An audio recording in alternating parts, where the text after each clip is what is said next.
Hello everyone, Sheffy back at you again, and today we're going to be talking specifically about Battlefront, Star Wars Battlefront, and also hitting along other games like it, because there are some games that have come out recently that are like that game. Now I can't really talk too much about it because I don't own that game, and I frankly refuse to buy it.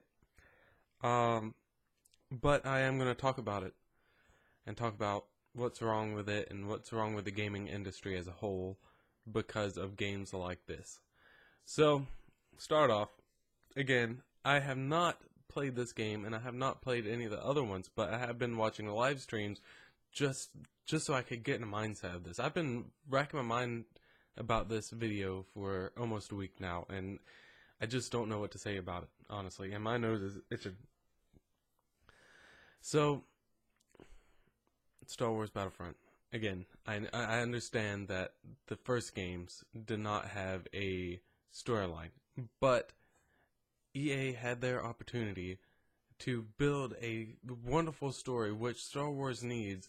You know, they have a lot of games out there that have story, but nothing in the modern generations, especially in the next gen stuff, for a Star Wars story. And with the movie coming out and stuff like that, that would have been a perfect opportunity to start a story-driven thing. And hopefully within the next few years, with the movies coming out, they can kind of not tie in with the movies, but do something in the same kind of time frame.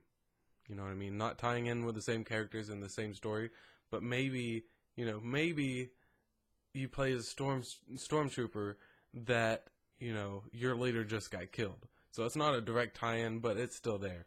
But he got killed by maybe a Sith Lord or something like that. I don't know.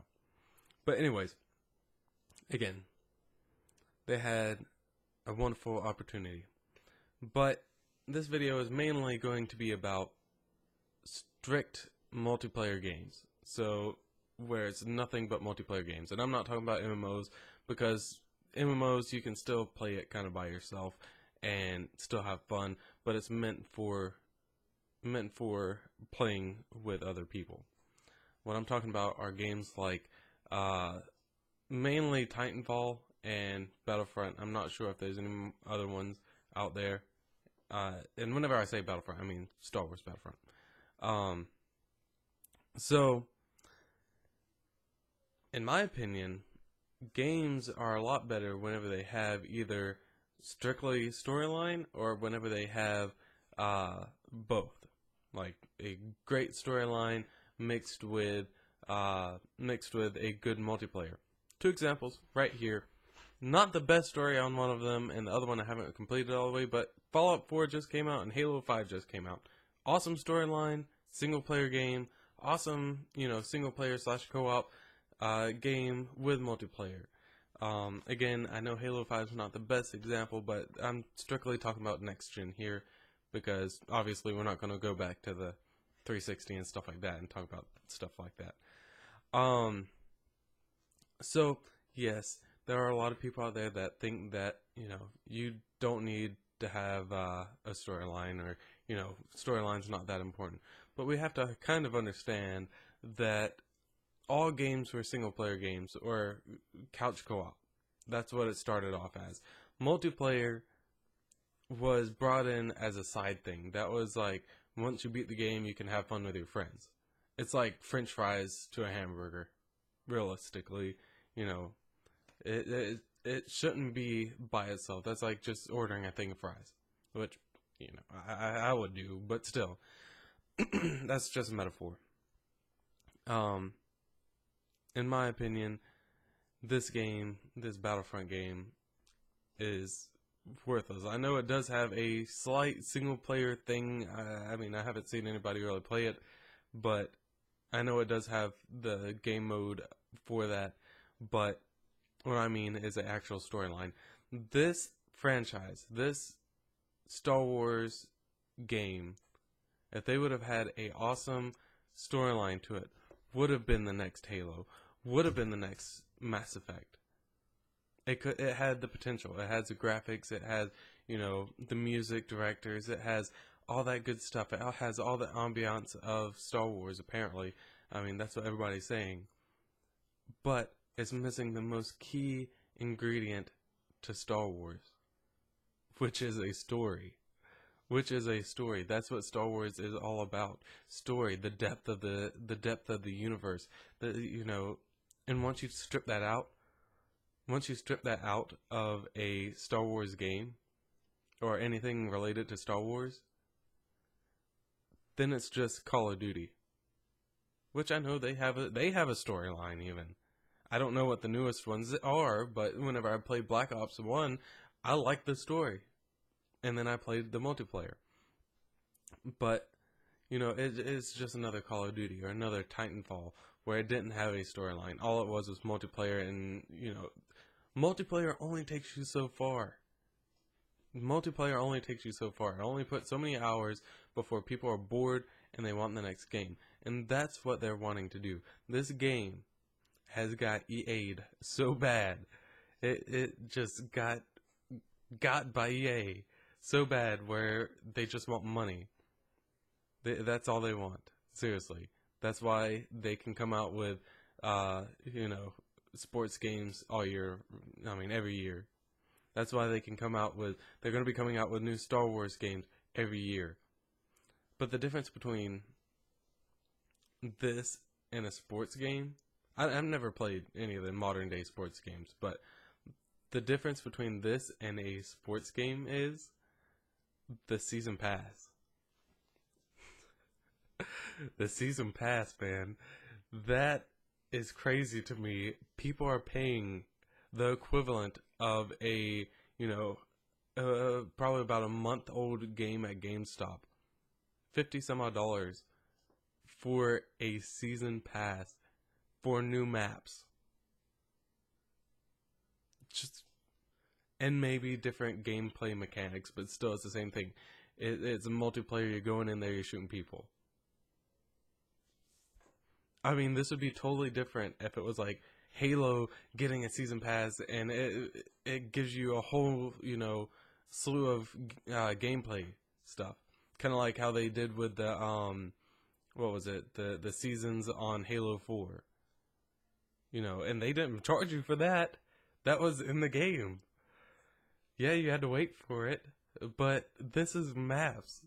You're paying $50 for maps whenever you could pay $25 for it for Call of Duty, or, you know, $25 for Halo. You know, that's the equivalent of a whole new game, my brother and sisters out there. And this is what's going to be ending the gaming market of today. This is what's going to kill the gaming market of today. Just like back in the day, in the 80s, whenever they just kept on pushing out crap games and more of it. But the bad thing is, yeah, we're pushing out more and more crap games, and there are some good ones out there. Fallout is a wonderful example of that. It might not be the Fallout that you guys remember, but for me, this got me into Fallout. Fallout 4 did. But, you know, we're pushing out more and more crap games, and the bad part is we're doing it worse than they did in the 80s, because at least back then you got the whole game on a cartridge. You got the whole game right here. This was the whole game. Well, not really, because it was Atari whenever they did it, but I don't have any Atari games. But still, the whole entire game was right here. Not online, not where you had to pay extra for it. Yeah, they would be pushing out another game, but still, they had, like Nintendo specifically, had quality. But, you know, yeah, they were pushing out crap games, but the bad part is we're paying $60 plus $50 for a bad game. And again, this if you like that game, that's fine with me. You know, like everybody else that I've heard, if you don't like this game, or if you do like this game, that is fine with me. Go ahead and play it until your heart's content. I'm happy for you. I'm glad you can get some kind of enjoyment from it, but I personally cannot bring myself to buying this game. whenever all it is multiplayer. There's no story. For me, it'd probably be maybe just for, the looks of it and the music and the ambiance and stuff like that, maybe 5 hours worth of a game.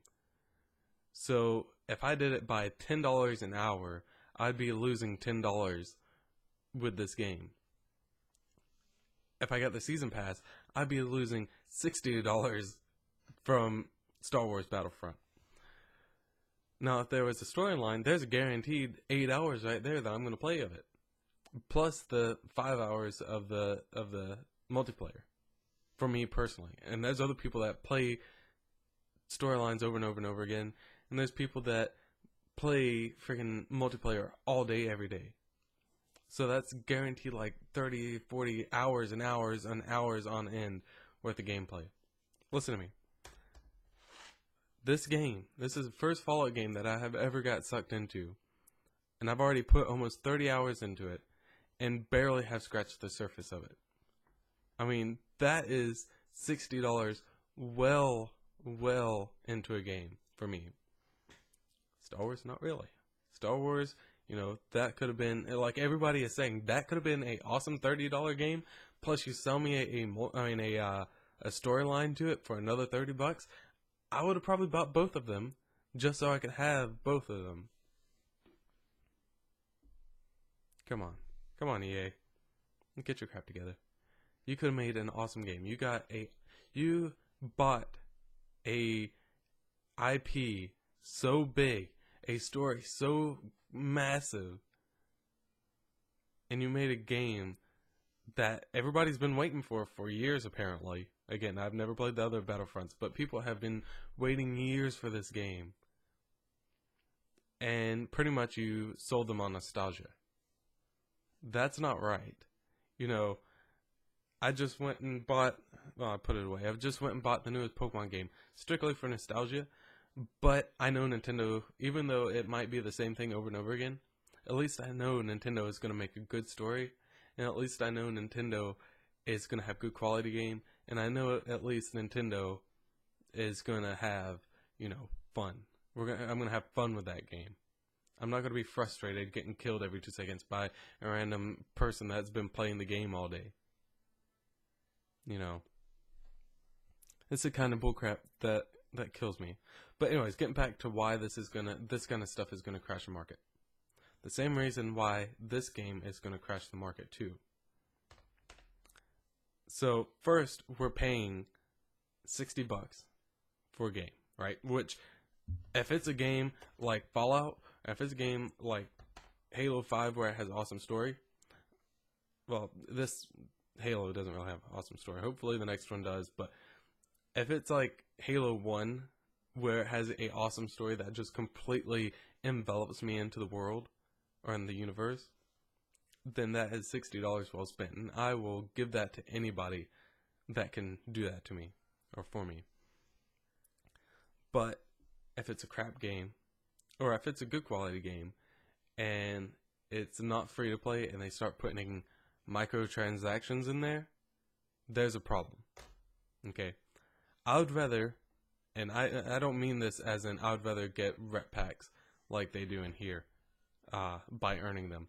I would rather get achievements. I would rather kill somebody, not in real life, but I would rather kill somebody in game for a helmet or for a visor. I would rather beat this game on Legendary so I can earn something, not get a random pack of cards.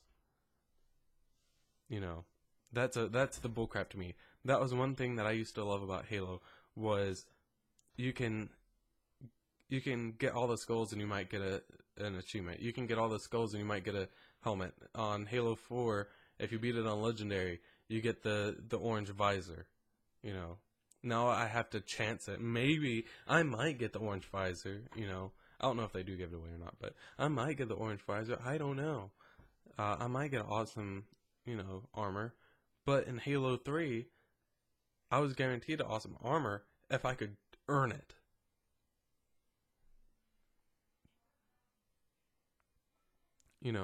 Games like this, games like Halo 5, And I know Star Wars doesn't have microtransactions, but they do have like rep packs.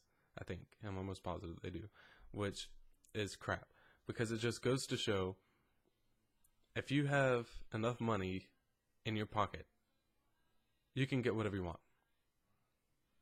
It doesn't show the aspect of earning something. It doesn't show that anymore in games, which sucks. You know, back then, you didn't get achievements, you didn't get anything like that. You earned the right to tell your friends, I beat that in this amount of time. You earn the right to tell your friends that I beat this game. Nowadays, I beat the game. That was the easy part. Now, you know, even earning the achievements, that's the easy part. But let me shell out a couple bucks and I'll get whatever I want. It's just not right. The only thing that's suffering, aside from me and you, is this right here. Your wallet. That's the only thing suffering whenever you buy crap games like the ones that are coming out. And, you know, eventually, we're going to get more people like me that get frustrating games, and these big AAA games are going to be coming out, like Assassin's Creed. I won't buy any more Assassin's Creed because they had the opportunity to end it at Assassin's Creed, the end of Ezio, I can't remember it, but at the end of his storyline, they had the perfect opportunity to finish it off there, but instead they wanted to get greedy and make a new thing with the third expansion, which sucked, with Black Flag, that for me sucked, and that's whenever I quit. After I got bored by sailing around in a boat, that's whenever I quit. So, my wife's, I'm blaring some music. So yeah, this is the kind of stuff that will crash the market. Whenever they overpopulate the market with crappy games that come out every year that can't build up a good story, that's what's going to that's what's going to break the game industry. Now hopefully we can get more things like Fallout that, you know, it's been forever since the Fallout game has come out, but it was worth it. It was worth it. Every minute, I don't know personally because, again, I have not played it, but all these people that have been, you know, waiting for it, it's been worth it for them. Yeah, the graphics might not be the best. Yeah, the systems. I'm not going to blame the game. The systems might not be able to hold up to the game itself. It might lag on Xbox One, but you know, we're just digging ourselves into this hole that the gaming industry won't be able to get itself out of. So, just prepare yourself for that. If you want it to stop, you know, the only thing that we can do is quit buying these games. You know, I understand that they're fun, but if instead of buying every single Call of Duty every single year, why don't we hold out for that second year until they get the point where we want a game every 2 years? That way we can actually have fun with the game. Give us some decent DLC. Give us some stuff that, you know, actually ties into the story. Gives us some stuff that actually gives us good maps and stuff that's worth it. And make us wait that second year so you have enough time to make a decent game without microtransactions, without all that bullcrap, because you won't need them because everybody's going to buy your game again. Instead, you're waiting for everybody to go on the nostalgia train, grab all their money, then they'll realize that this game sucks, and then when the next game comes out, they're not going to want to buy it. And if they do, they're idiots. Again, I'm really sorry if you don't agree with this, but I mean, this is the kind of stuff that the gamers out there really need to understand, because the second that this stuff keeps on going and snowballing, sooner or later, we're not going to be able to push that thing back anymore, and it's just going to roll us over. So yeah. I mean, I'd rather play a decent indie game any day than play a crappy AAA game. I mean, I'd rather support something like Shovel Knight whenever that first came out. I'd rather support something like that than support something like this where it's a piece of crap wrapped up in a pretty shiny piece of paper, you know. But anyways, I've been ranting long enough. I hope you guys kind of understand the point, and the severity of this situation that we're putting ourselves into, as far as this gaming epidemic. Really, that's what it is. Where they keep on pushing out crap games. But I really hope you guys understand the drasticness of this whole mindset that the gaming industry is going into, where they put out a crap game and expect you to pay for it, and then they also expect you to pay for other things on top of that to make your gaming experience better. We don't need that. We should go back to this, where everything comes on this, and the whole game is a good experience. People are still playing this. You know, the Nintendo Entertainment System is 30 years old, and people are still playing these games. Do you think in 30 years I'm going to be picking this up and playing this? No. 30 years, there's going to be 30 more of these out there. There's going to be 30 more Halos out there by then. And I'm not even going to remember this one. The story in this is going to be gone. I mean, there's not going to be any point in me playing it. But if we stand up to who we need to stand up to, then, you know, we can bring back that Halo 1 experience. We can bring back the, you know, the Mario experience, where it was actually worth buying a game. We can bring back, you know, all those real nostalgia feelings, and we'll be able to build new nostalgia feelings for new games. Like I said, Battlefront, Star Wars Battlefront, I'm pretty sure, I don't know if this is true, I don't know if it's just rumor, but I think they're already starting on a new one, and this game just came out. I mean, it just came out, and we don't even have any of the DLC yet, and they're coming out with a new one, probably next year or so. And it's going to be another $110 out of your pocket if you decide to go buy that with a season pass. So, yeah. I mean, really get your stuff together, everybody. Because, again, this isn't just, you know, this isn't just a gaming company. I'm not going to blame myself for this. Not that I'm better than you or anybody else. I'm not falling into their trap anymore. Yeah, there's certain games. Halo 5, I want to see what happens at the end. And if it doesn't happen in 2 more games, I'm giving up on Halo. I mean, seriously, I've been riding this train for, 10 years, I think.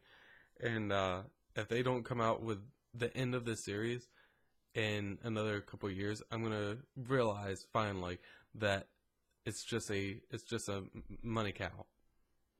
You know, there's certain games that, yeah, I do want to play it. But as far as big AAA games, I got excited for this game, to be honest. But then I was like, well, it's either this or Fallout, and I bought Fallout because I knew that it was going to have a massive story, and I knew the other one didn't have any story. And once I actually started watching people play it, I was like, yeah, I'm glad I didn't pay money for that crap. So, if you're the people out there that your parents can buy you these games, or you have a really good job where you can buy all these crap games, go for it. That's your decision, not mine. But if you're a hard-working person that, you know, gets barely enough money to be buying these games, but you really want to support the people that you love, you know, really, really look at what you're buying before you buy anything else. But, like I said, this video has been going on for way too long. As always, stay beautiful, stay sexy, and stay chefy. And leave all your stuff down below. Leave me some comments whether you like this video or not. Leave me something down there. Show me a little bit of love, a little bit of support. And like this video, subscribe, all that good stuff. I love you guys, and have a good night.